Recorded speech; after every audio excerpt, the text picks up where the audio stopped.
Hey, what's good, ladies and gentlemen? It is your man, Vaughan, here once again with the Indie Unplugged. And tonight, y'all, look, before I even get into it, I've been thinking about how I wanted to do this all day. I'm in fan mode right now, ladies and gentlemen. Y'all understand, because tonight on the Indie Unplugged, I got the dynamic duo. Let me give, as I always do, a proper introduction to this fabulous duo. So tonight on the Indie Unplugged, I'm sitting down with the duo that truly lives up to their name. Loyalty is timeless. Made up of brothers Controversy and Big D, they brought a sound that blends raw storytelling, soulful melodies, and unapologetic bars, all rooted in brotherhood, faith, and perseverance. Originally from Birmingham and now based in Atlanta, they've carved out their own lane in the independent music space with stand-up projects like Loyalty and Passion, which is absolutely my favorite album, period. I got something to tell them when I get to that part. And they recently released singles like Drive Slow, which was dope, Fourth Down, which was dope, that both show evolution and consistency. They've been building their platform without shortcuts, putting in the work, staying authentic, and showing that real music still matters. We're going to be diving in tonight into their journey, their thoughts on where the music industry is headed, and what it really takes to move forward as an independent artist today. Ladies and gentlemen, tonight, give a warm welcome to Loyalty is Timeless. I appreciate that, man. Sir, I appreciate that. I'm doing your intro. Just put it in my bio. Man. You could do that. Content, you could. Hey, hey, yeah, you could do that. What's good, fellas? Everything's great, man. Everything's great. Man, I'm sorry I missed the show last night. Oh no, it's all good, man. It's been mad busy, but right. I'm sure y'all killed it though. Yeah, we sure we do, man. Your elevation is crazy too, so we can't even. Man, I appreciate it, bro. Appreciate it. They came in here looking fresh, fly, ladies and gentlemen. I need to step my game up, bro. I need to get my wardrobe. So you swagger. You got the brand. The brand speak for itself. Yeah, I'm aware. You know what I'm saying? I need the hair. Hey, which we don't have.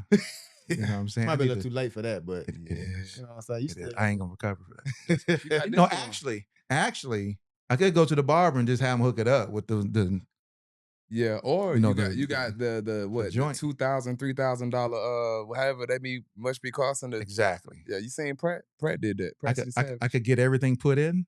Yeah. And get everything. Oh yeah, they do at the shop. They put little dots and stuff in. No, like they like get a fresh. Oh, like the actual operation joint. They put little dots on Mexico, there. right? Yeah, Pratt got that. Nah, they keep it original. You gotta go to Mexico for that. I don't know. I Pratt. Hey, I know somebody that got that done, bro.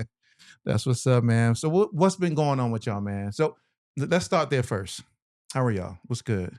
A lot been going on, man, because we went into like a rebrand phase, image wise, over just throughout this entire year. We said, what can we do to kind of like level it up?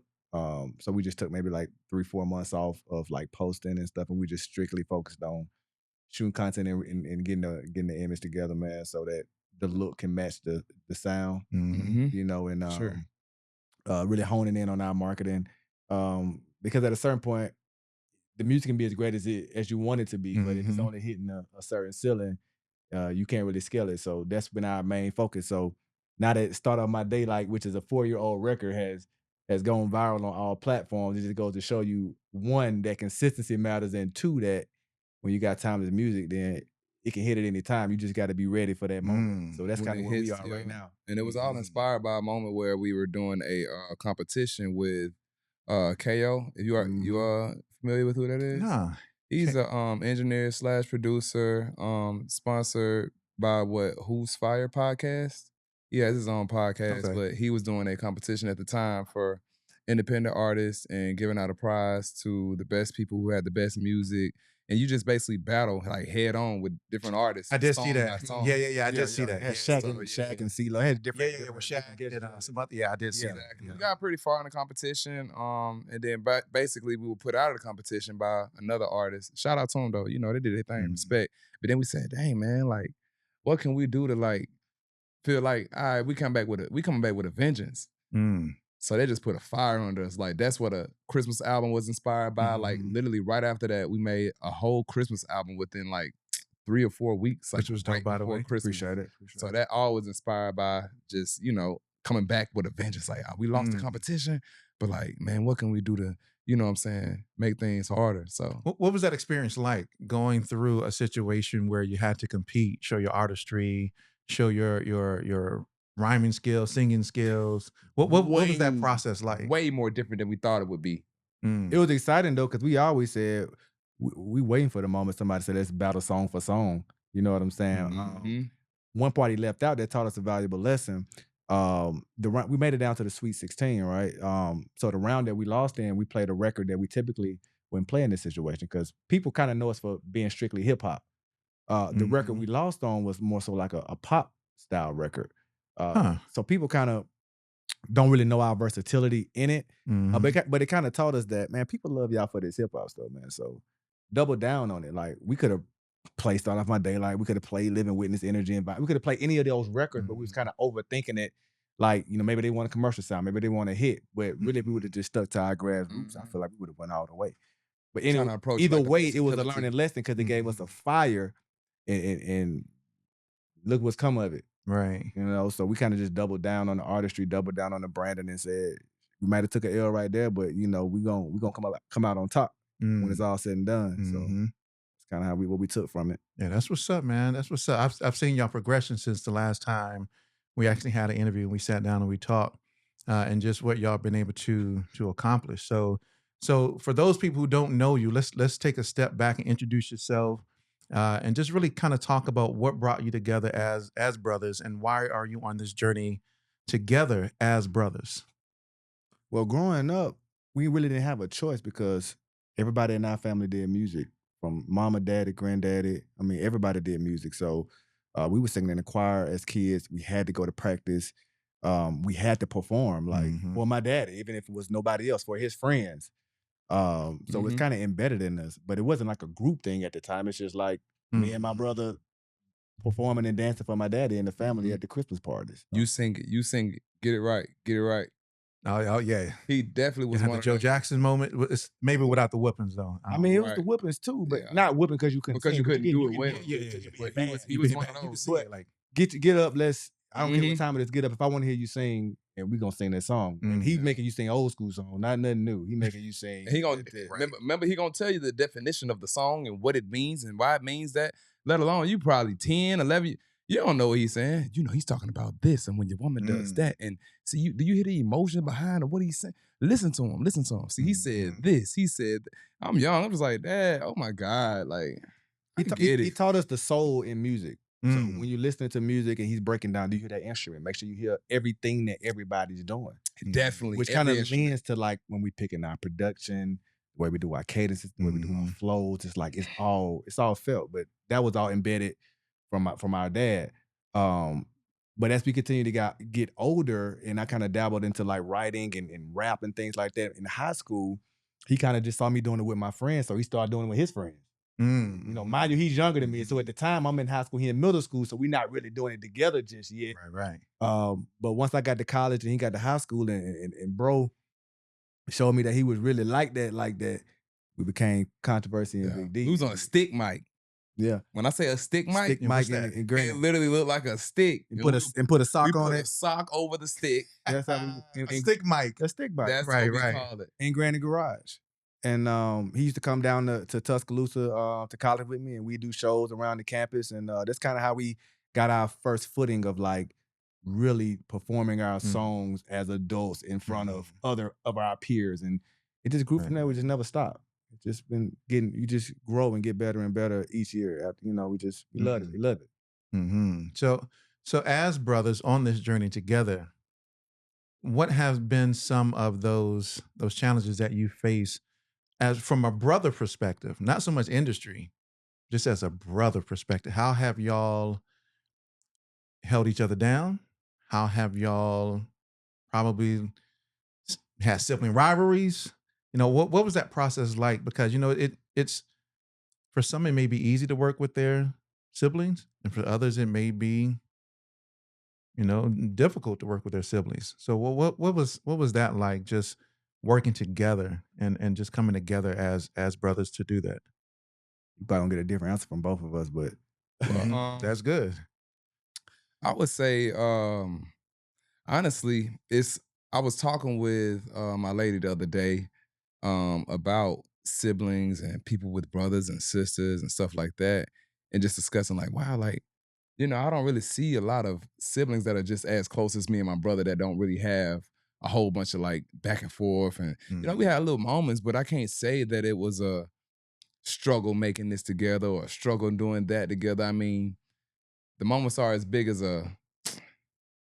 I can't tell you a lot of moments where it was just like difficult to really work with each other musically, even outside of the music. Like, you know, he's a real big brother. Like, he the one that's gonna tell you, hey man, that ain't right. Hey man, do this like that. Like, I grew up, I got into a little bit of trouble. You know what I'm saying? I had some friends that kind of went on the right route or whatever, but like he was the one like, hey man, do this, do that right. Of course, I might be like, no, I don't really want to do that. But at the end of the day, once I end up getting older, I understood everything that he was saying. So I took heed of it. I wasn't stubborn about it. I got older and I was like, dang, he really wanted me to do this for this reason. Right. So I can't tell you a whole bunch of situations where it just did not work out for the brotherhood. Like, pretty much it was always straight and narrow. I mean, that's what big brother's supposed to do, right? Yeah. I mean, I'm a big brother.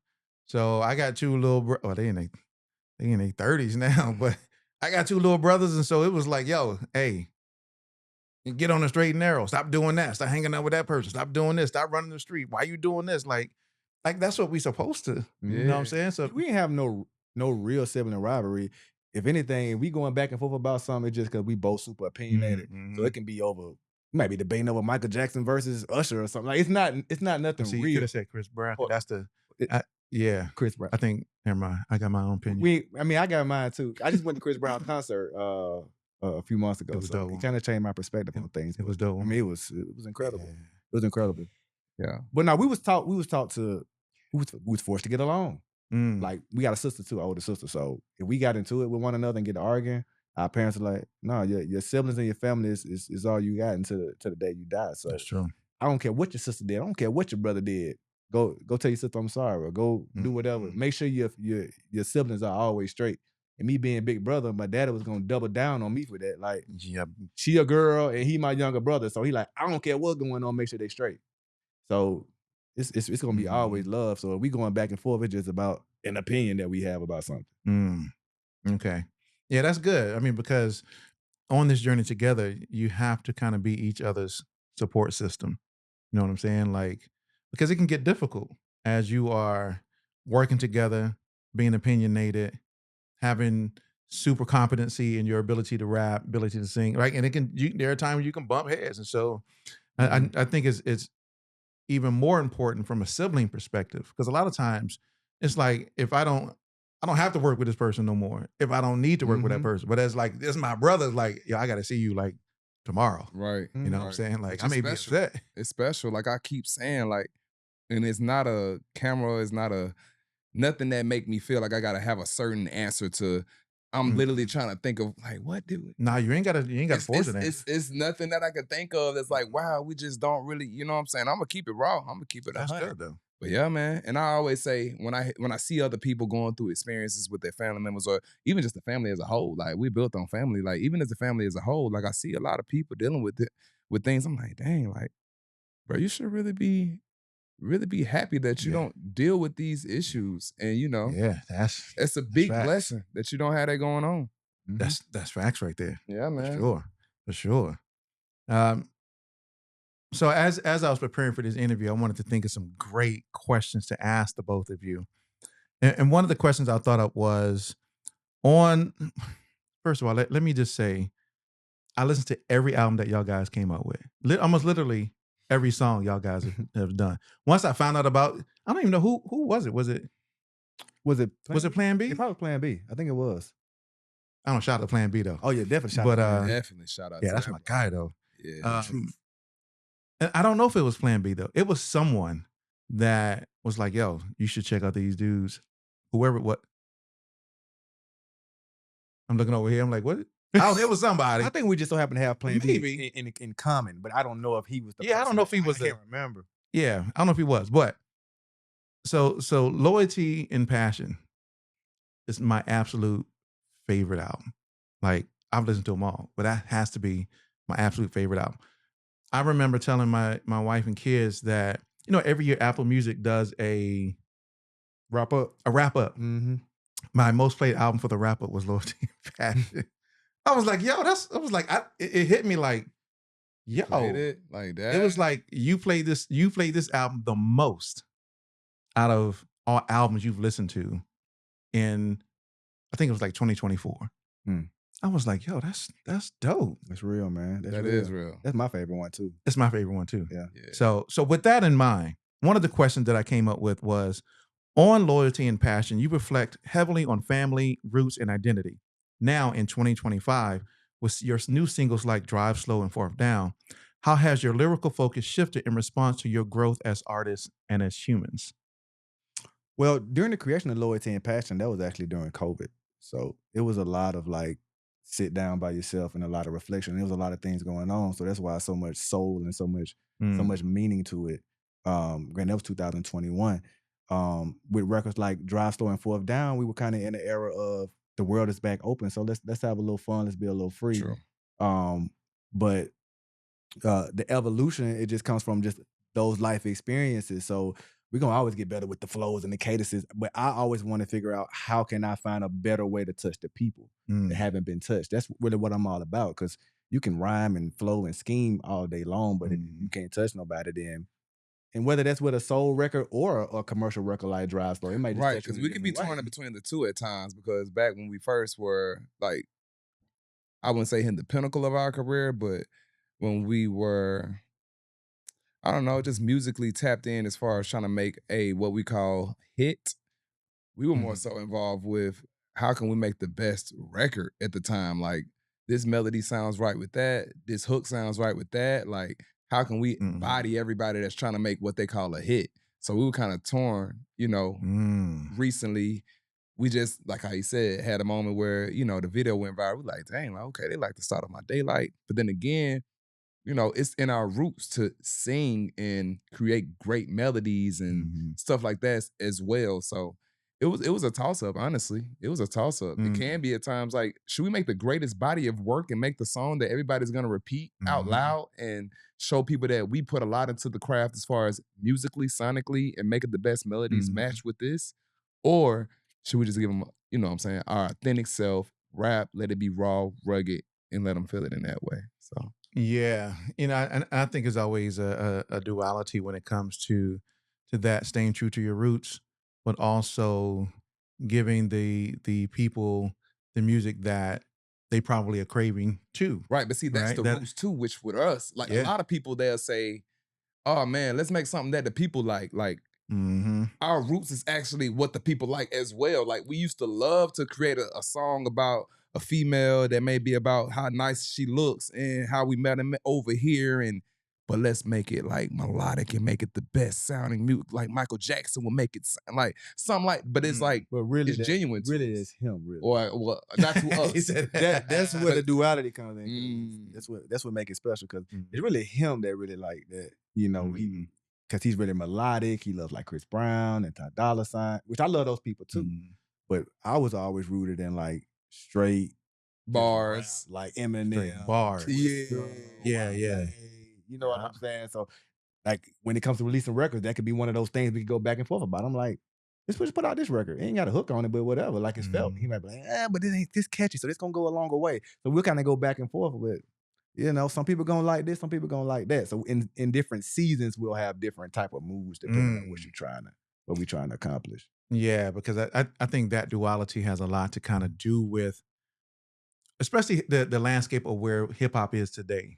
You know what I'm saying? So it's like, do we just put out music just for the sake of putting out music so that music can go viral and make it catchy? Or do we put out music that we know is going to, I'm gonna use the word, right? That's going to be timeless. That's going to be a classic that people are going to go back and listen to. But like, yo, this song, I can go. So you said Loyalty and Passion came out in 2021. It's 2025. People still listening to it. Yeah. You know what I'm saying? Like, And the so record from that, the intro to that album Is what went is viral. just now going viral 4 years later. Yeah. Millions of views across platforms. So that just goes to show you, I still listen to music I made in 2012, like 11. I can still listen to it now. I mean, of course, the flows and stuff is outdated, but it still sounds like good music. I mean, and I ain't just saying it because it's me, because I'm just as critical on myself as I am on anybody else. Right, It's right. just, it is what it is. Right. Yeah. Yeah, and that's the video is dope, by the way. But let's get this Which video? understood, I people. love the Hold video. on. The melodic, for me, the melodic hits, the Michael Jacksons, the Neo, whoever that's making these hits, they're for the people as well. They're still timeless as well. They're still like, for me, felt for me. Like, it's not coming from a place of, when I'm writing this music, I'm not coming from a place of like, wow, would someone like this? I'm coming from a place of how fire can I make, how much better can I make this sound? Like, how good can I make this sound? Like, that's where I'm coming from. Not like, are you gonna like this? It's just, naturally people gravitate towards melodic sounds. Right. Like, but that is a natural feeling of mine. So when I'm creating a record like Dry Song, I'm thinking of, this sounds great to me. I feel it. You know what I mean? It's a feeling of mine. It's not just let me make something commercial for people to know. I actually enjoy that in my spirit. Just as much as he enjoys a lyric that he spits, I enjoy hearing that sound in my soul. Like, so it's just as well, that is more of a global thing. Yeah, I mean, people make music just for the sake of making music so that it's music that is quote unquote relevant today, right? It's like, well, I got to make this song because this particular artist who's mainstream made a song like that. So that's what people want. So I don't Right. really care too much about the artistry. I don't care too much about the branding or the development. I just Right. want to make this song so I can get to the bag because that's what people want to hear today. And that's what they're confusing it with when they hear. Right. So I'm glad to have a podcast to explain, like, when you hear a record like, pour me up another cup. Like, it might sound like, oh, wow, they made that for people to know. But like, I love the way that sounds because I love the way that sounds. It's just so happened that it did sound commercial.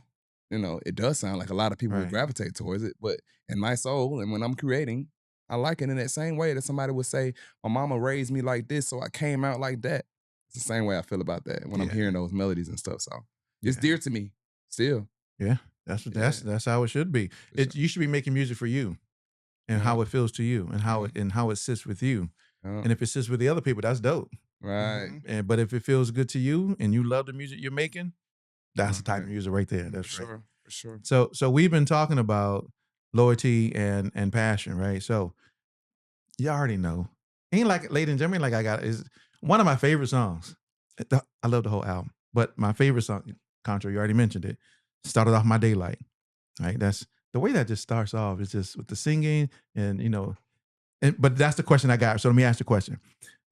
So what started off my day like the opening line? If it ain't authentic, I don't want it. Right, and it sets the tone for the whole track and for the entire album. So for you, what does authenticity mean to you in 2025, especially in an industry where so much is curated or performative? For me, I believe authenticity is doing what's true to you, regardless of how you feel like somebody else is gonna feel about it. Like whatever your spirit tells you to do, because we really, spiritual. So I don't really have to think too much about what I want to do. I'm just gonna feel it. Right. And if I don't feel it, then to me it's inauthentic. You know what I'm saying?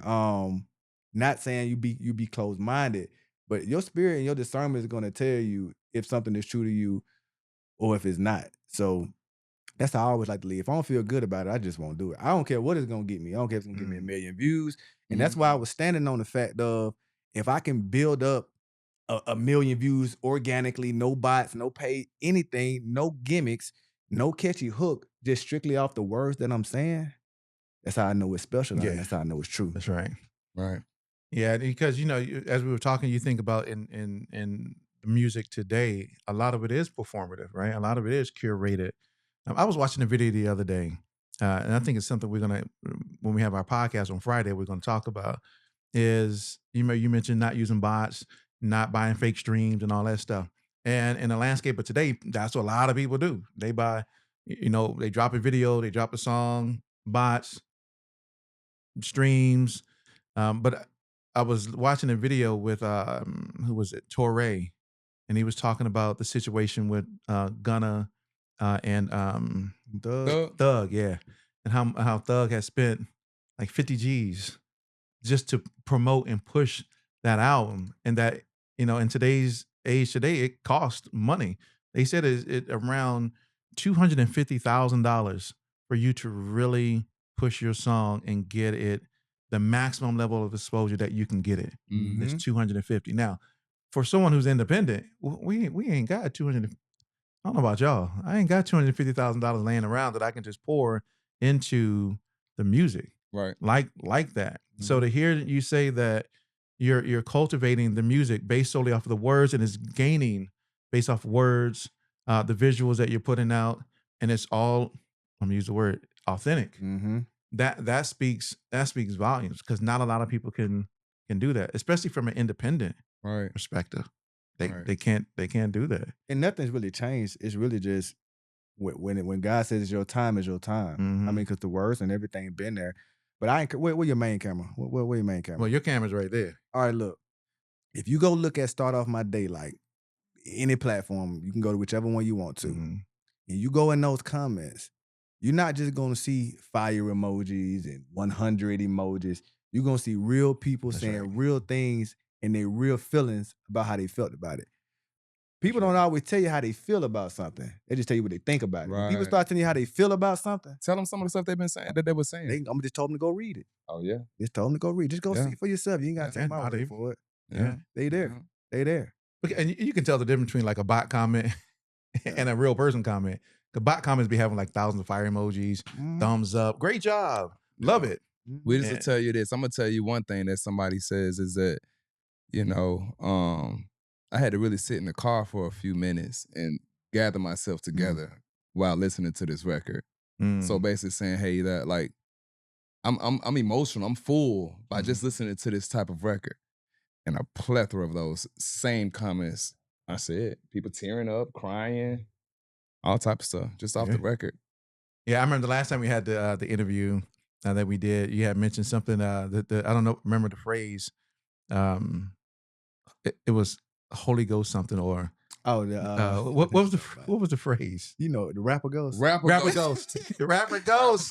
Get that from my mama, man. They be crying, bro. We make people cry. They be crying, bro. You got people crying at the shows all the time. They cry. My mom's like, y'all got people having the rapper ghost in here, man. Yeah. You get the chill. I've cried performing before. Yeah, me too. Like just because I was just so full from the energy of the room, the words that I wrote. Like I always tell people that I don't write it, God gives it to me to write. The ones that make me feel that way. I feel the same thing they out there feeling. So yeah, that's the rapper ghost there. Yeah, rapper ghost. That was the phrase. Yeah, I thought that phrase was dope. The rapper ghost. You got the rapper ghost. Right. So for the both of you, right? We're talking about streaming platforms, social media algorithms, short form video is really dominating discovery, right? So when you think about TikTok and YouTube shorts and Instagram reels, so for you as somebody who's independent, what do you think is the most undervalued strategy that independent hip hop artists and R&B artists are missing right now? YouTube. That's what I feel. I feel like YouTube. I feel like they're not cherishing longevity because that's what it's come to now. Anything quick is what people, and I was just having a talk. It's everything that you have a talk with about somebody outside of this pot. It's just coming up to light because I just had a talk with my lady about that right before I came here today. So anything that is long term is probably going to last longer, like something you took more time out to do. Anything that's quick is probably going to go away just as quick. You're not going to be able to live it out as long.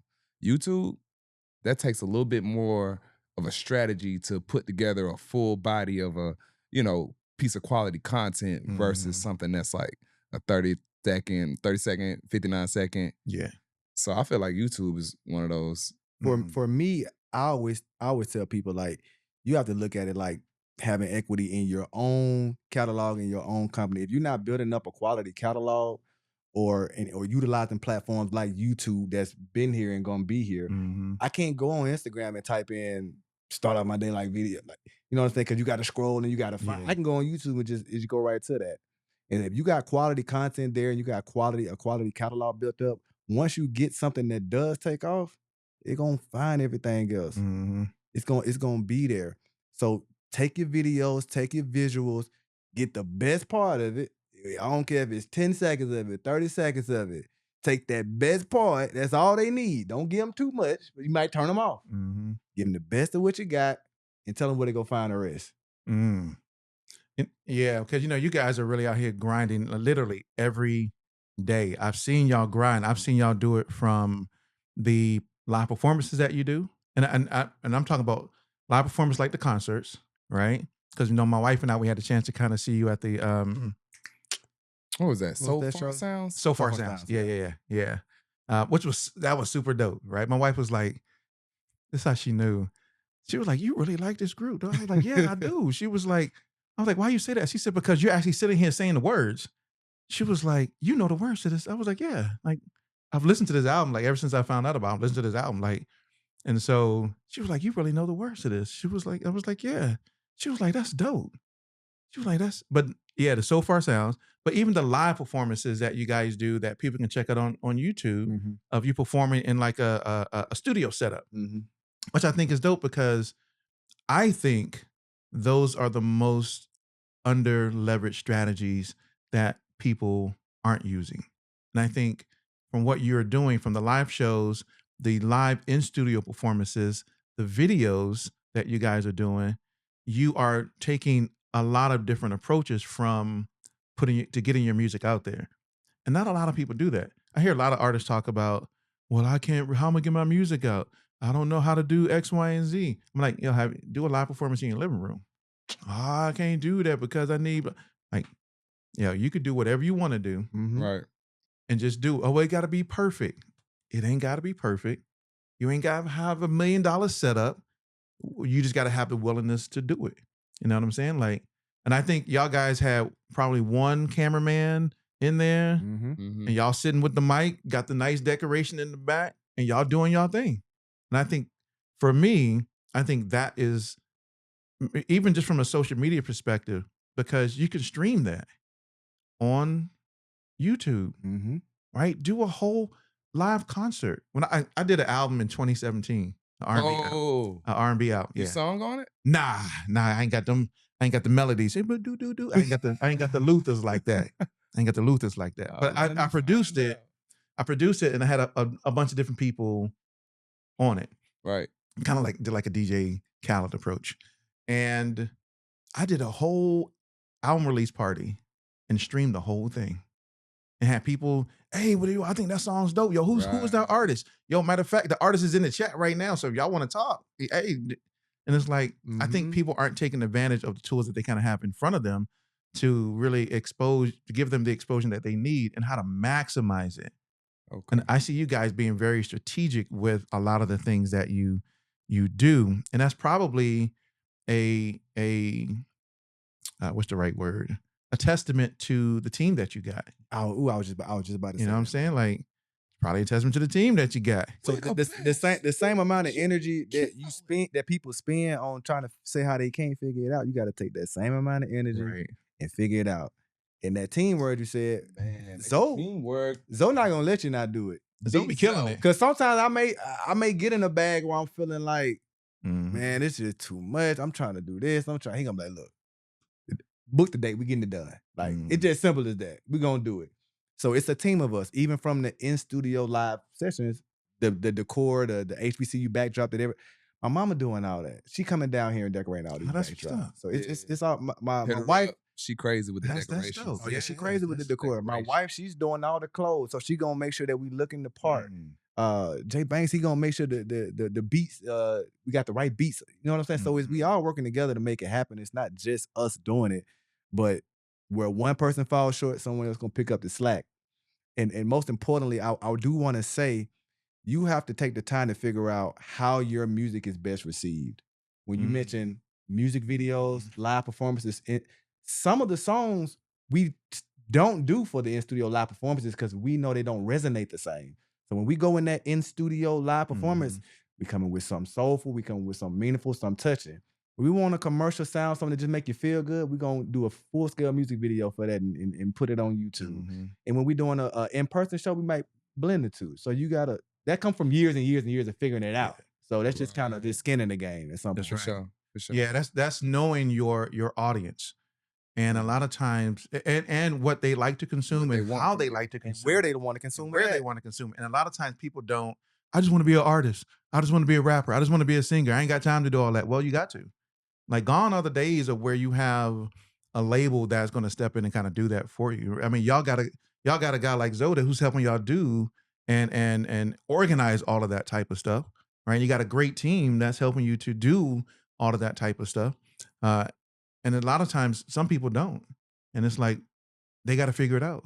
Gone are the days where the labels are going to do it. You got to now wear most of those hats, right? Like when I do videos, I do the shooting, the editing, the coloring, the distribution, the uploading, the everything. Like Mhm. everything. And sometimes you got to have people, sometimes you got to get to a point where you delegate some of that, Task. right? And so that's where having a great team is coming in, because now you have a trust where you can say, you can put a Zoe in that place and say, hey, I know you're going to make sure the operations is ran the way the operations need to be run. And we trust you to do that. Mom, we trust you to do what you're doing. Wife, we trust you to do everything you're doing. And Yeah. so it's a very collaborative effort to make the brand what the brand is, as loyalty is timeless. Mhm. Definitely. Yeah, that's so. Speaking of that, the concept of loyalty is embedded in your name, and in the music business, we know that loyalty and trust are tested constantly, whether it's from labels, whether it's from co-writers, managers, publicists, streaming data, who, whatever it is. How do you navigate a situation, or have you had to navigate a situation where your own loyalty was challenged, and what did it teach you? Um, Pretty much. Let's see if a situation where we had to navigate through. Well, yeah, definitely. So yeah, instances where that would happen, you might have an instant where something was promised to you, um, and whatever was promised to you didn't go how you thought it would be promised to you. So it's kind of like one of those things where, how am I going to handle this after everything's all said and done? Because at the end of the day, you want to be represented a certain way. Mhm. So you might have an experience with someone that may not have went like they promised that it was gonna go, and it might be written down or it might just be verbally said to you. After that is about how will I respond and how am I gonna move forward from this?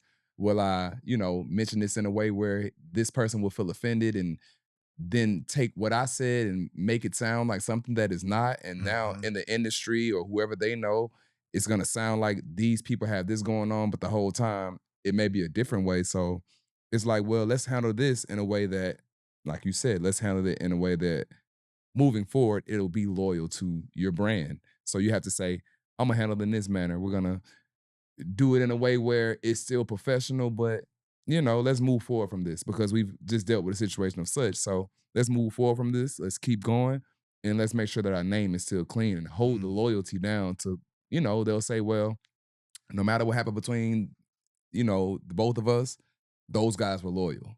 They held whatever down and I can still say great things about them as a group or as a brand. So yeah, pretty much that's how you fight through it. Just make sure that you're still respecting your brand and, you know, moving in that way, I would say. Yeah, because the industry is small. Yeah. And I would say one wrong left turn, Your and name is in the your wrong name is conversation. I don't give people a chance to even test my loyalty. It's like it just kind of, yeah.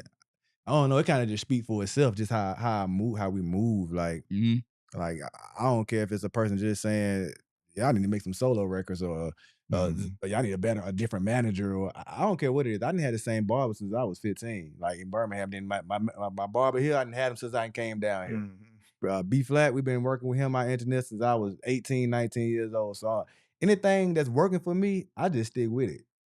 You Right. know, this ain't gonna be this is our second interview. It ain't gonna be our last one. Like when I got a vibe with somebody and the spirit is there and it's a connection, it just is what it is. There's no even point. I'm not even gonna give you the energy like my loyalty can't be tested because you're gonna already know we locked in. Right. Shout out to Brian Cook, by the way. The, production that you're hearing, it not always produced as far as beat making, but produced as far as engineering. Like, man, that has been our guy for so long of a time. And he's basically grown around our sound. Like, Brian Cook is amazing. You If you gotta haven't meet- gotten you to gotta know him, meet, I haven't met him. if you haven't gotten to know him, Yeah. you might need to know him.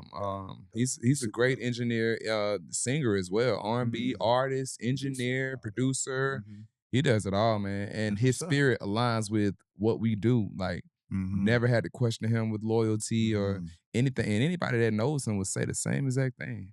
His name carry weight, and not just in that music, just in his personality. So Yeah, shout out to because Brian Cook. hey, shout out to Brian. Gotta get Brian over here.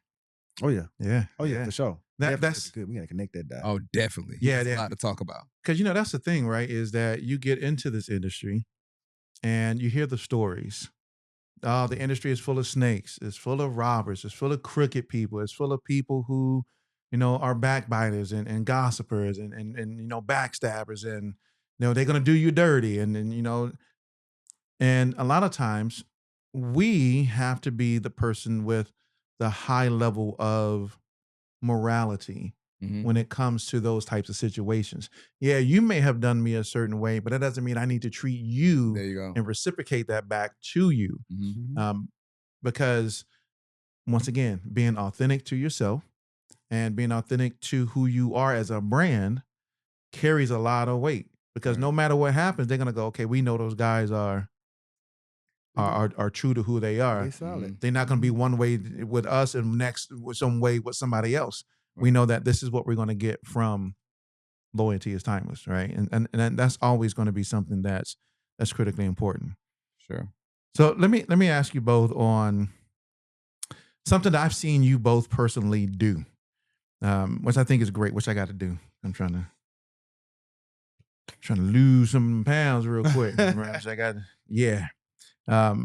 there's a lot of talk about artist development. Jermaine Dupri has been on his high horse about artist development and really talking about what that is and how labels don't do it anymore and people don't take the time to develop themselves as an artist today. And so it's becoming a lost art in today's industry. What was your own development process like? And what do you think new artists miss by skipping it? To me, the first thing they skip is studying the game and people that have already done what you're trying to do. One of my homies always tell me, Trey Mo, shout out Trey Mo, he always say success leaves breadcrumbs. So, if you want to know what to do, you don't have to do it exactly the way they did it. But if you pay attention enough, you will learn something. And the rest of it is just honing in and practicing your craft. Like before we go to the studio, and we've been recording for over 20 years, but still to this day, before we go to the studio, we've written and practiced our songs 100 times before we go in that studio. You can't waste time because anybody got $250,000 laying around. Exactly. So when I go in here, Not yet. I gotta execute. Being serious, like not so serious to where it's not fun, but serious enough to know you got to get the job done. You know what I'm saying? That's what I feel like a lot of people skip, and just being conscious of the things you say. Like we live in a world where it's freedom of speech, of course, and now that the internet's out, people just say whatever you want to say. But I'm always the type of person that say, you don't have to say everything you feel. Some stuff you can just tell your homeboy, your cousin. You don't have to say everything you feel. People don't have to know every side of you. Just you know what I'm saying. So I'm just real big on that. Be true to yourself, but be smart. Like some stuff is just common sense that people just choose to go against the grain for. That's my spiel on if you just want to. That's just the basics. You got to start there before you even get into anything else when it comes to music or how you carry yourself. You got to just start there. You'll figure it out. Right. Yeah, for sure. D, anything you want to add to that? I mean, not really. You said, what about skipping the steps? This is about artist development, period. Yeah, I feel like. Hold on, let me ask you. I'm not the interview. I want to ask them a question. Yes, of course you can. I want to ask you a question. Hold up. If you had an artist that's just now starting out from scratch, and they're looking for advice on how to kind of grow to get to where you are or even at, what would you tell them? What would you advise them? What are some things you would ensure that they know? First I would tell them, like what do you want to sound like? I feel like a lot of people don't know what they want to sound like, and I would tell them to find themselves like their sound. Like how do you want to approach the industry? Like what do you want to sound like? Because I think a lot of people don't know what they want to sound like now. I want to sound like the dude who make the hot records.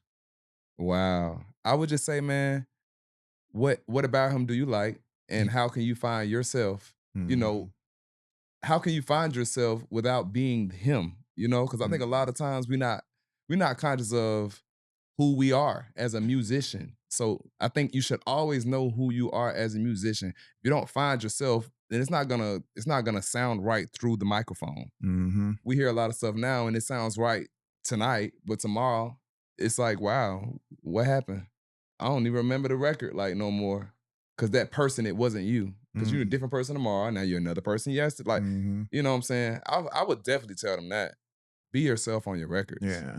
Yeah, that's what I would say. Yeah, be like don't skip the steps. Like, don't skip people the do. steps. Please don't skip the steps. But people do. Well, when you say you don't skip the steps, what do you think they're skipping? Besides the ability to define who they are as an artist. Oh man. I think it's kind of like outside of music sometimes. Cause I feel like in life we skip steps. So if you're not doing something right in life, like, cause like we're spiritual, right? There's gonna be something that talks to you and speaks to you on, and I can't tell that person what it may be. Cause I can't be so, cause I don't know who we're speaking of, but depends on who it would be. There's something talking to you. I don't know who I'm talking to right now, but there's something talking to you right now, and it's saying, do this, do this, do this. Don't ignore it because you hear it, but now you want to go and do something else. If it's not talking to you in a manner of it needs to be whatever it is, it's something speaking to you, and you're ignoring it. You're ignoring it because we do it all of the time. So Yeah. I think you should just know what's being said to you in that voice in your head, which is, you know, whoever it is in that person's religion, God, my inner thoughts. Yeah. Just listen to it. What do you feel like most people skip? I think a lot of people skip the entire process. That's why I said it's just so many different things, man. Everything. Like intuition, like, you know what I'm saying? Not like listening to everything. So I'm a Motown. I love if I ever had a label, which may happen one day, we'll see. The Lord willing. I know my label. You know who does it great? And I don't know why we don't model how they do their artist development. And it's the reason because their artist development is built on Motown artist development, K-pop groups. Right? So when you think about Motown, like I'm a huge, I love Motown. I love Motown for the music. Temptations. You know, like my cousin used to be the lead singer of the Temptations, and even, you know, he passed. I never met him. Dennis Edwards. Dennis? Yeah, Dennis, yeah. And when they did artist development,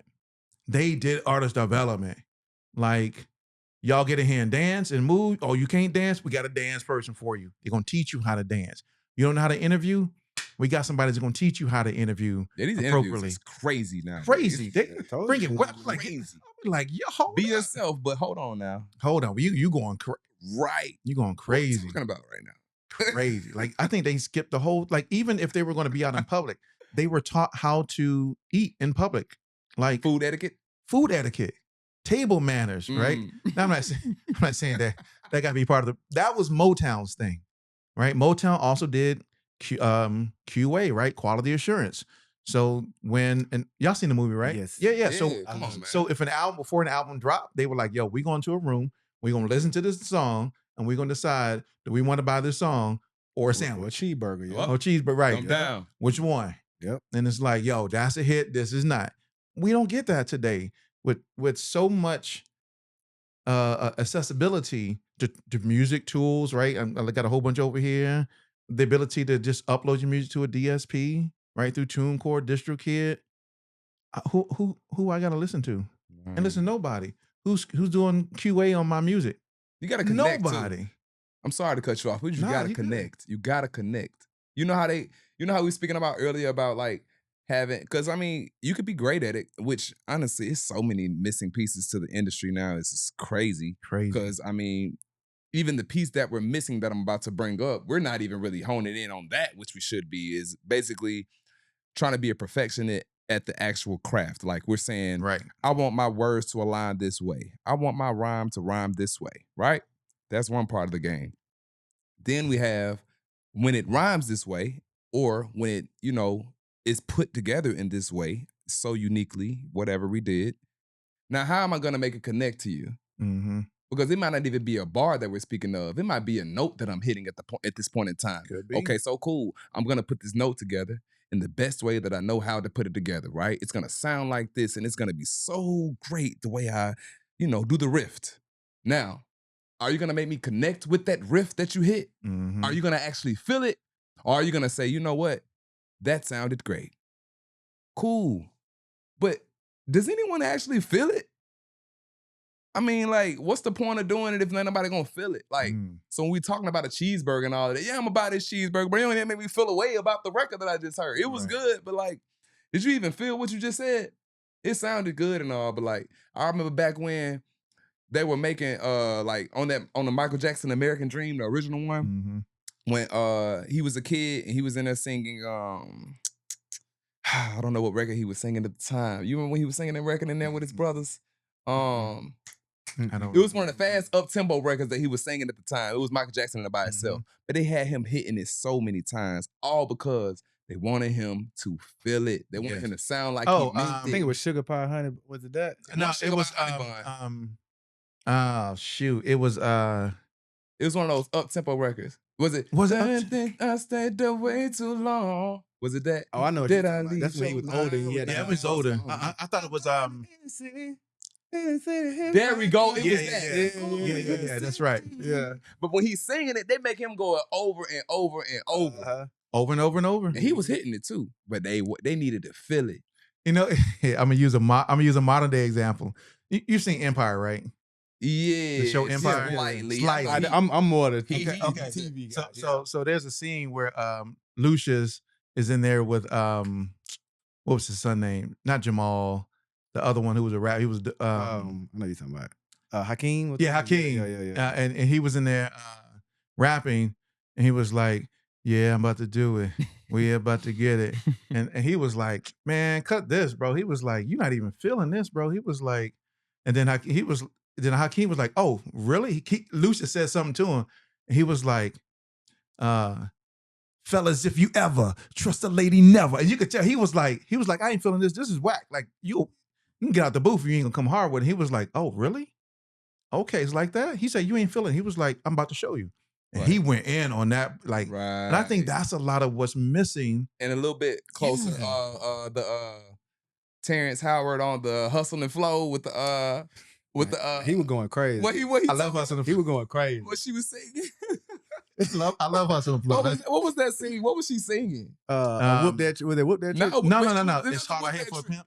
Oh yeah. She was like, "It's hard out here for a pimp." Well, it's not like that now because there's not like executive producers, like people like you at the crib by yourself doing it. That's so what I'm saying. Kind of oversee you. Anyway. That's what I'm saying. So that's going. You're not even running by your homies though. Like, yo, I need y'all to come and listen to this before I even put it out. Is it dope or not? A lot of times people don't want to hear it ain't dope, and they're like, "Oh, it ain't." I got the yes man. Yeah, and it's like, that's why you get a lot of music we get today, because a lot of people are like, yeah, that's dope. Go ahead and put that out. You get in the bag. It's like, nah, y'all got songs out here that you shouldn't be putting out here. I like when I couldn't understood what you said. I don't know what you said. It sounded fine. Like what? I don't even know what you said. I don't even know what you said. I like the fact that you didn't study. Couldn't understand it. They're gonna eat that up. Yeah. Wow. And I think a lot of artists who kind of go through that phase kind of come out on the other side and looking at it going, I could have probably did something different. Prime example, Designer. Right, so Designer started out doing the mumble rap and the Pandem Bras on the land. But did you see Designer's latest song? I haven't, but I saw he was barring up on. He was barring it up. I was like, "Oh, this is not Designer." It was New York Designer. Like he had a point to prove. He had a point to prove because he was like, "Yeah, I did music that was hot to put out there because it was what was hot." But yo, this is really what I do, and I was like, "Oh, that's a different Designer right there." It make me want to listen to you because now I can understand what you're saying, right? So for on that same, well, let me go back. The reason why I was saying this about the whole stomach thing, because part of that development I seen y'all do is y'all be in that gym, y'all be working, and I think a lot of people kind of miss that, especially as artists, because you got to perform, you got to be healthy, you got to be physically fit in order to get out there and perform because y'all have how many albums? Five that's out. 5 is out right now. Yeah. And so imagine if you're doing a show and you're performing 5 songs from each album. right? Y'all got to be physically fit to be jumping up, running around. Got to have breath control so you ain't up there. Facts. You want to be, and I'm gonna talk to the people again on this one. And this is outside of just rap and performing. Like you just want to be in the best shape possible so you can have a long, healthy life. I mean, it's not guaranteed to be long, but Right. as long as you're here, you want to feel the best as you can feel. You know what I'm saying? And you want to pass those habits down to your kids because we all been taught just like some terrible habits, like myself included. I didn't really get on my health wave until like my late 20s. I was an athlete all my life, so I ain't have to do anything. So I don't do it for the music. I just do it strictly to keep up. Right. When I'm 35, I want to feel 25. And when I'm 45, I want to feel 35. So you know what I'm saying? That's right. So, you know, eating the right things. Because a lot of us dying for no reason early.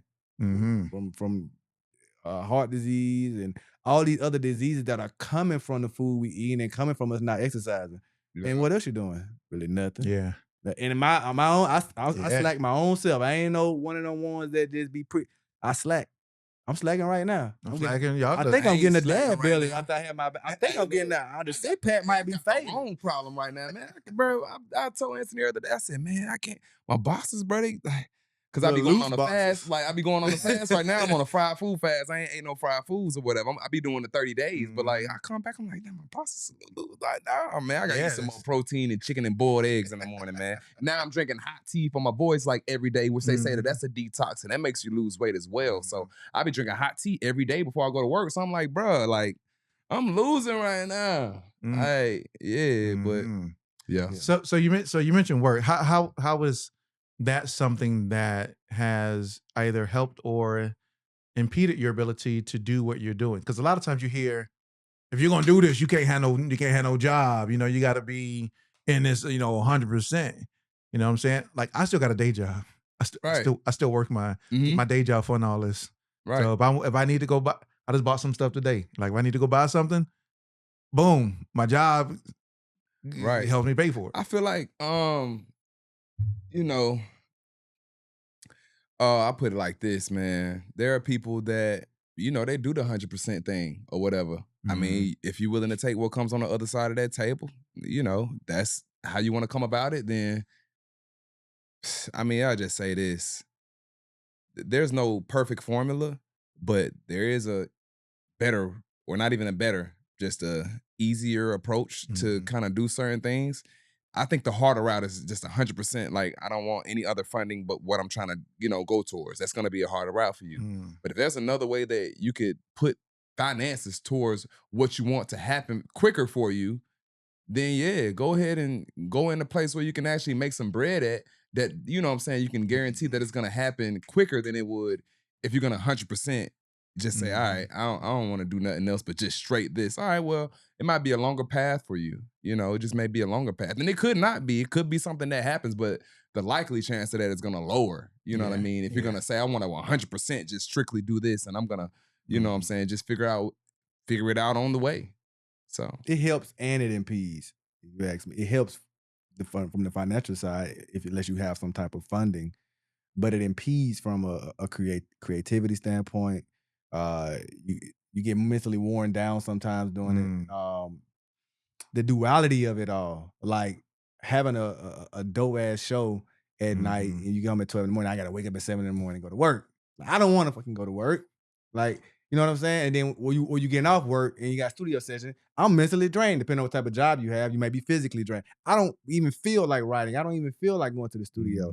So it's a toss up. It's a toss up, but at the end of the day, you got to do what you got to do. If you really want it bad enough, you got to do what you got to do. You're going to be exhausted sometimes, and you're going to have waves. And what do you have to take care of? It's all about priority, too. Because, I mean, outside of music, there's not just, clothes don't just come on you.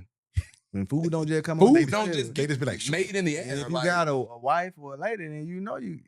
If you want any type of lady to hold you down or anything like that, then she want to see you get into it. But in some type of way. But a lot of people have a mentality like it's just all or nothing. You got to know how to work all of your resources to be able to make. Life is all about balance and something that. You got to be hot or cold. Life is all about finding balance in God. That's one of my favorite lines that I said. So that's how it is. It's hard. It's hard as hell. It's not easy. You be tired, you get frustrated, but if you have your bigger vision in mind and you keep God first and you keep the patience and what else you gonna do? Facts. What else you gonna That's do? true. That's true. That's true. So I got one more question, and then I want to talk about music, and then we can wrap it up. But I got some questions. I got this one question I want to ask, because I think people, when I read comments and I see posts, your post, there's a theme that I see, and I want to know how you guys see this as well. From what I see, you guys get often compared to Outkast, Man, which is probably my number 3 on my list of greatest hip hop duos of all time. Wu-Tang is number. Y'all know I'm a Who the other two? Who the top three? NWA. Okay. And then Outkast. Okay. A lot of people got Outkast as number 1 though, but because they sold more records than Wu-Tang. We did a whole podcast talk, but Wu for me is number 1. But y'all get often compared to Outkast, whether it's, the Southern roots, whether it's the contrast in your vocal tone, just the creativity that you guys bring to the table, that you are a duo that's pushing, substance. How do you feel about the comparison? Do you embrace it? Do you feel like it sometimes overshadows your own unique identity as loyalty is timeless? I mean, we just take it as a compliment because they legends. And we love Outkast. Yeah. But people think that we're like heavily influenced by Outkast. Right. But that's not the case. It just happenstance that we're a duo. I don't know. I don't know what they see that reminds them of Outkast. Because me as a music fan, we don't remind me of Outkast. They dope as hell, and so dope as hell. They legends. So I mean, you can't do nothing but embrace it. We was at the show last night. We performed. This girl came up to us after the show. She said, "When y'all went on stage, I was looking down at my phone, and then immediately when he started rapping, I looked up. I thought it was an actual song playing. I thought Outkast was on. So even in person when we're doing it live, it don't matter what it is. Andre 3000 up there. But she ain't rapping ever again. Oh no, but I wish. But it's crazy because I just recently the other day, I ain't tell you, but I had went and listened to the Love Below, what is it called? The speaker box. Speaker box. Yeah, I had listened to that. I was like, you know what? If I'm hearing all of this stuff, like, let me just go ahead and, I mean, I've heard that album before, but there's probably how many albums that Outkast has created? Do we know? They got a bunch. Out of all of the ones they've created, but that is their number 1 album though. Oh, it is? Yeah. Okay, cool. Speaker Box and Love Below is their number 1 album. And that wasn't even Andre's hip hop side. No. And when I listened to it, I said, right. Wow, where's the rap on here? Because Outkast had dropped what they're mostly known for before we even came of age to, when we coming up, we on Kanye, J. Cole, J. Cole, Eminem, all those types. So just think that I've heard maybe on account of my hand, maybe 2 albums, not even the full. I've probably heard songs off certain albums, but like, I really just know what the typical person that would know of Outkast, that's what I know of them. So I didn't even go into a deep dive study and that's crazy that you would think so by all of the comments that you see. Yeah. And do you think it's because we're in Atlanta?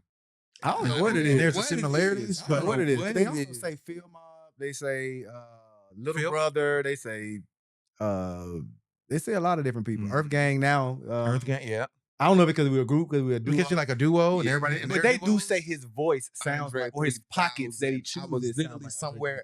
Man, I was talking to someone. We doing out there. I'm talking to him. They said, has anybody ever told you that you sound? He doesn't even know that I do music.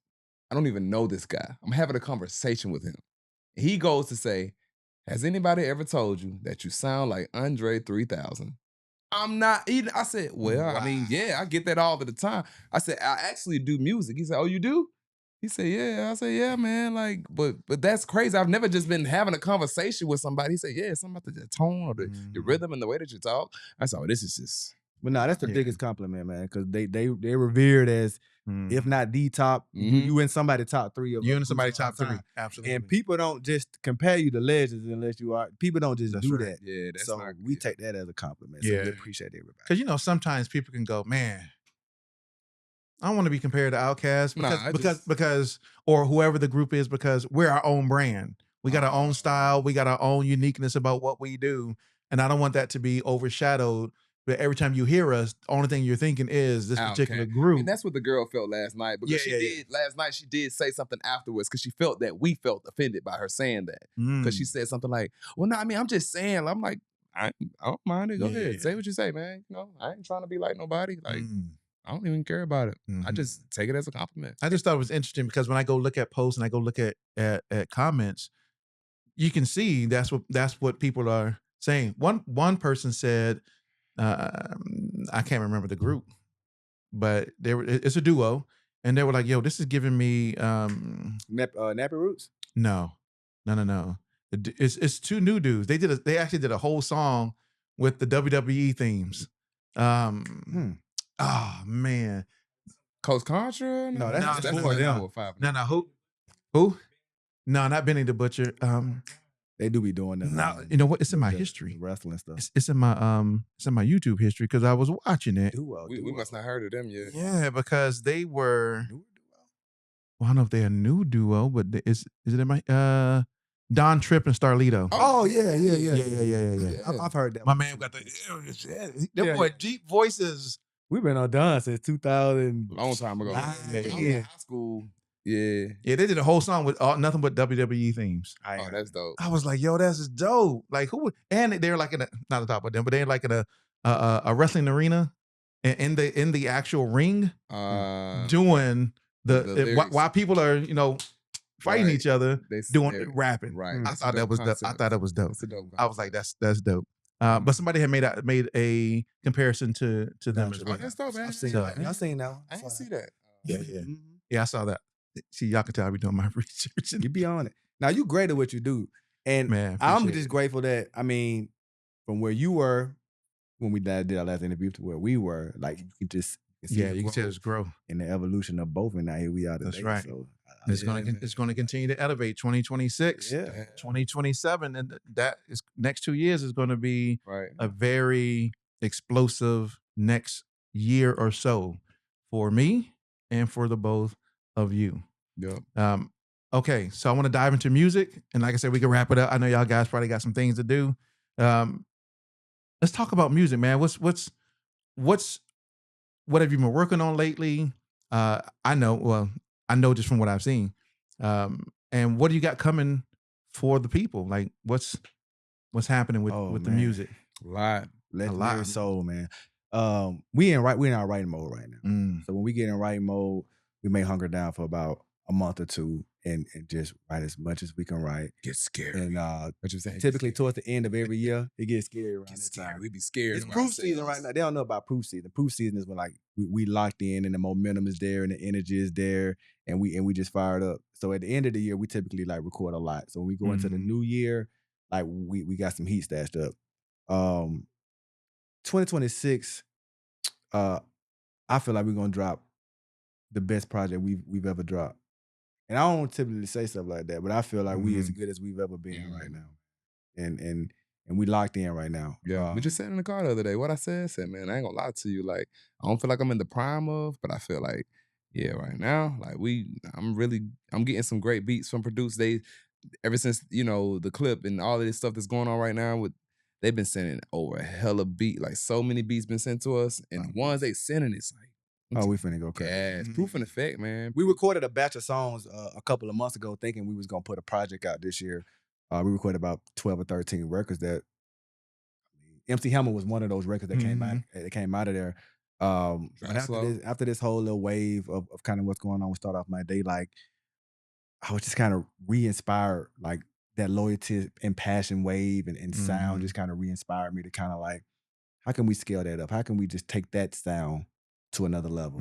So we back in the lab, we back writing, and I don't know when, I don't know how, but it's coming in 2026. Yeah. And it's gonna be something special. Proof and effect, like you said, proof season, proof and effect. That just mean like whatever we doing right now. That's probably the name of the album right there. Hey, proof and effect. Shout out to Ace. Shout out to my little brother Ace. Yeah. He was a former loyalty. He still is loyalty is silence. But proof and effect, proof season, all of that. He know what that is. If you know us from back home, we used to say we're gonna go out and put the proof in effect.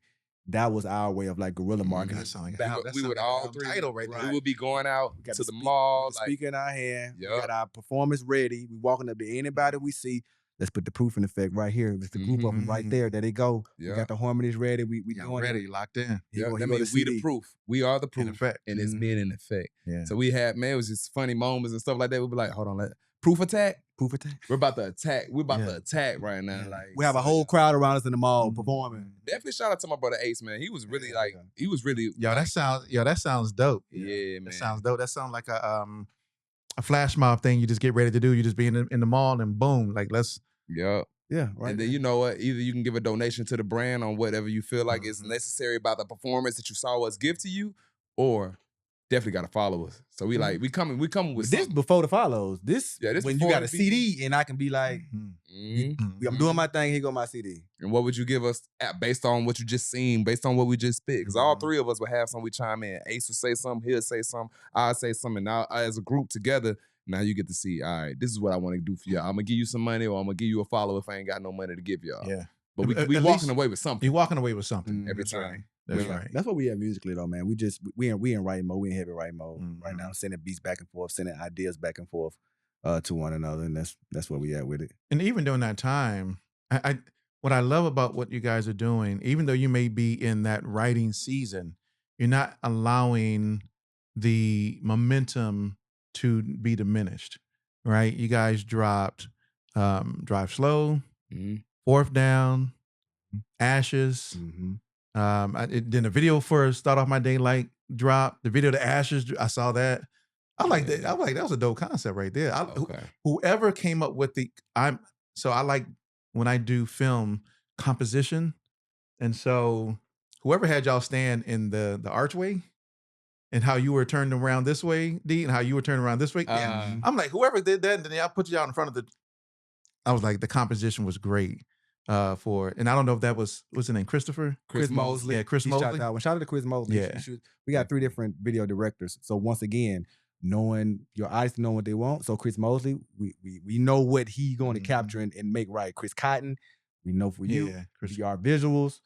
Y'all working with Chris Cotton? Yeah, Chris Cotton. He did Drive Slow and MC Hammer. I know who Chris Cotton is. Okay. Yep, sure do. BR Visuals is somebody that's been working with him a lot. We've been working with BR Visuals a lot. Yeah. So all of them dope. All of them dope in their own lane.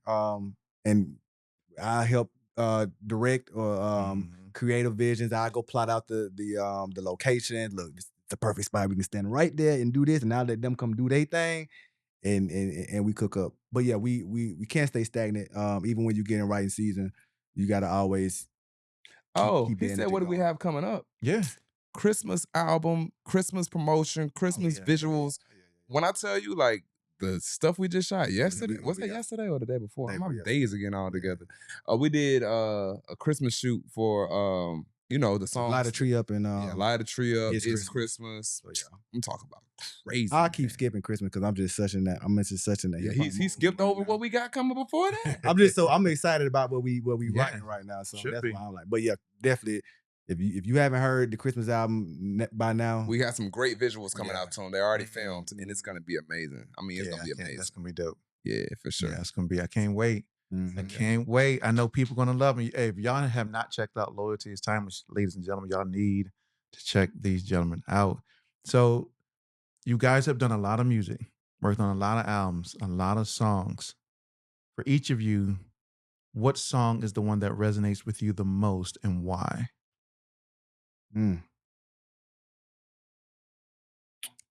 It's different songs for different seasons, different parts of our career.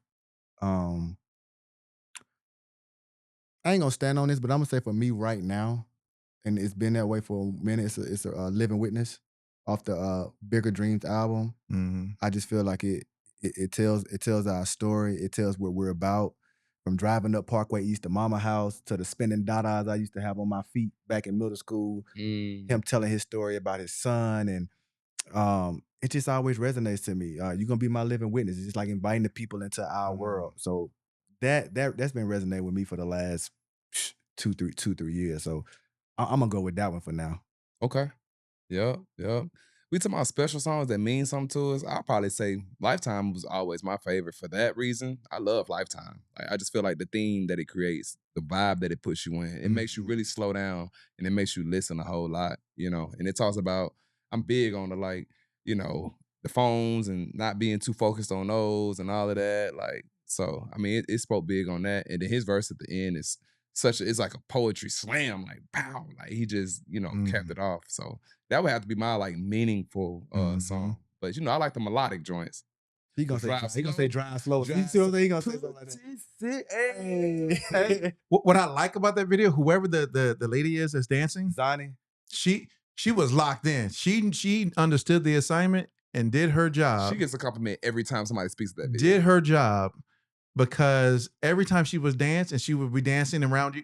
She was literally looking right at you, just do it. I ain't trying to dance. You know, I ain't trying to do what she was doing. I ain't trying to do what she was doing in the video, but shout out to Zani, man. Zani the truth, and she a cool spirit. I actually just went to her birthday party. She had a dance cabaret. I think that's how you pronounce that. She's stupid dope.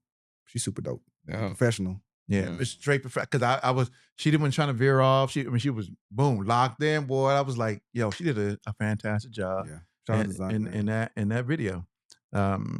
I love you guys. What I love about y'all videos is that, and it's the thing I have about people's music videos. Y'all videos remind me of how videos used to be. Simple, aesthetically pleasing, beautiful videos, crisp, clean.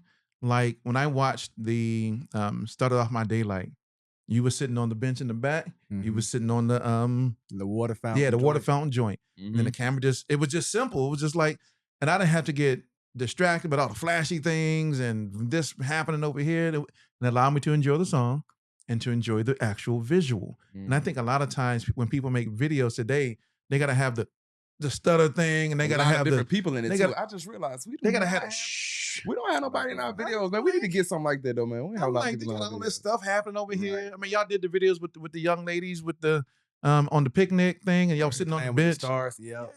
So it was like, because it allows you to focus on the music it allows you to focus on the music, and you can look at the visuals, and the visuals you can connect to the music. And a lot of times I be watching videos like, I don't know what y'all doing in this. Who is y'all DP, man? And y'all editor, because y'all trying to put everything in the video. It needs to be one time. Yeah, the pacing and the pacing is too just in the. I'm like, oh my God, maybe I'm old. That's probably why. No, it's all just all just bad production, man. All from the beat to the lyrics to the video, all of it it's a marriage. It's a marriage. That's right. That's right. I appreciate you appreciating that though, because a lot of people don't. They don't, and I like visuals. I like composition. I like framing.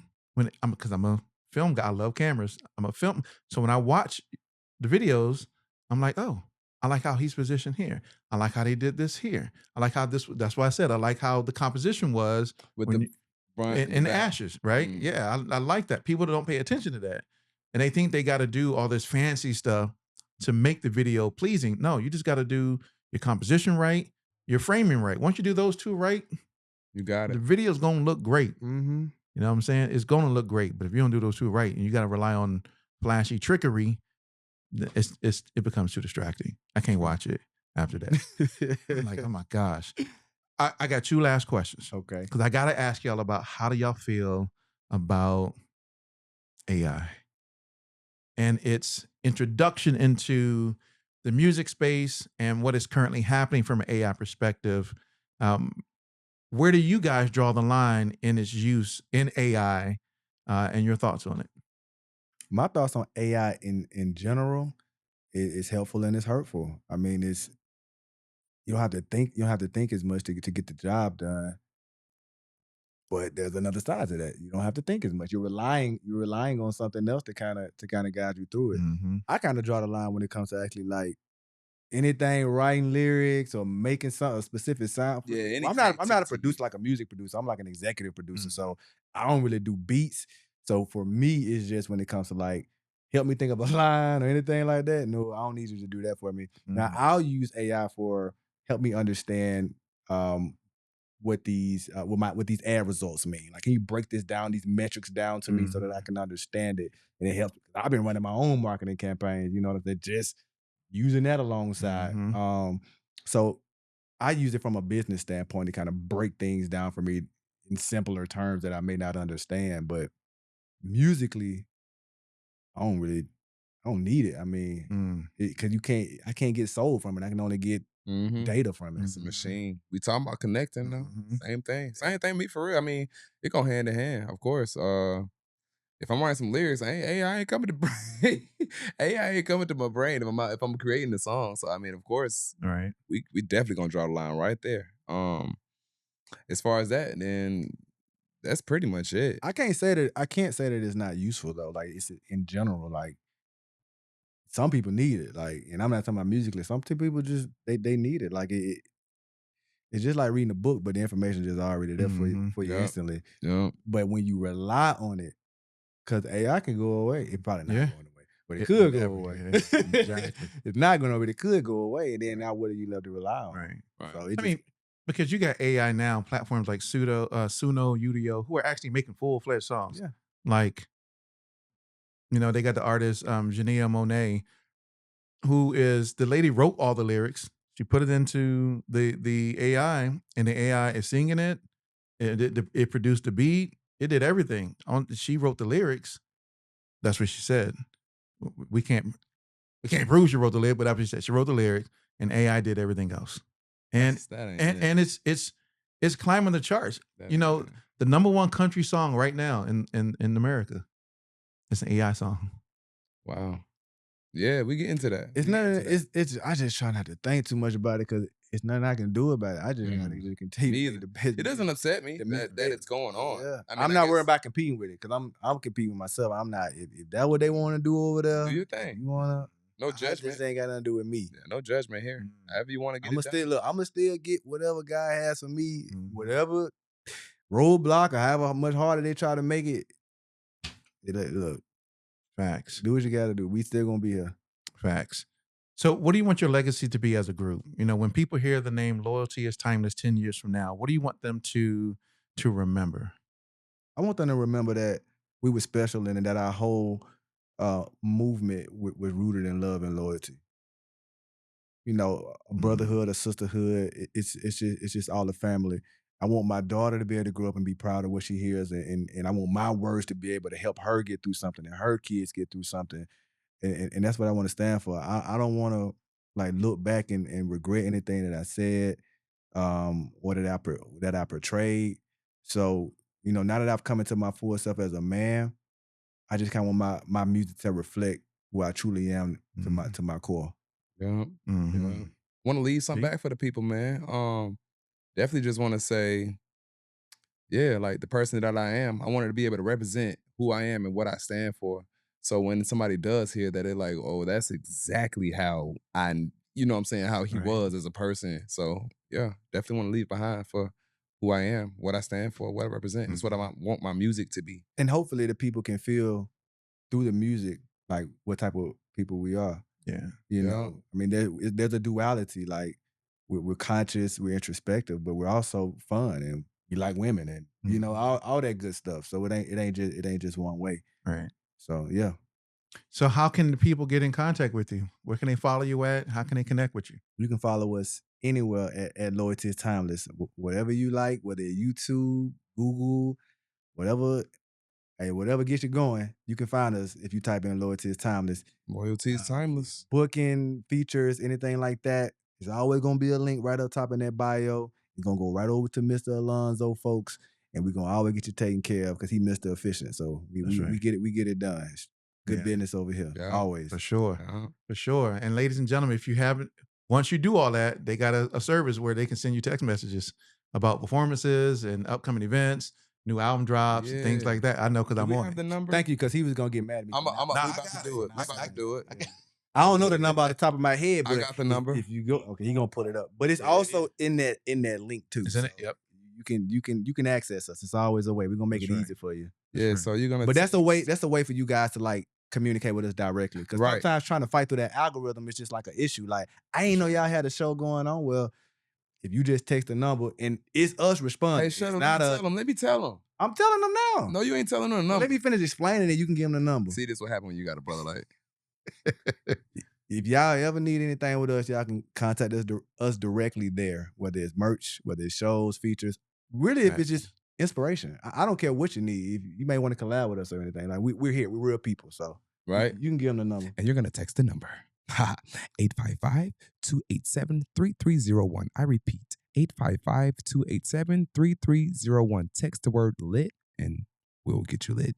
Yeah. They get you lit. Yeah. All right, ladies and gentlemen, man, thank you very much for being here on the Indie Unplugged. Once again, I am your man, Vaughan. This is the amazing duo. Loyalty is timeless, controversy, and Big D. Yeah. Thank you very much, ladies and gentlemen, for attending and watching and participating with us. Make sure to go to support. Make sure to support the Indie Unplugged. We create music TV. And shout out to Zoe once again. Appreciate his efficiency. Ladies and gentlemen, we out. Peace. Peace.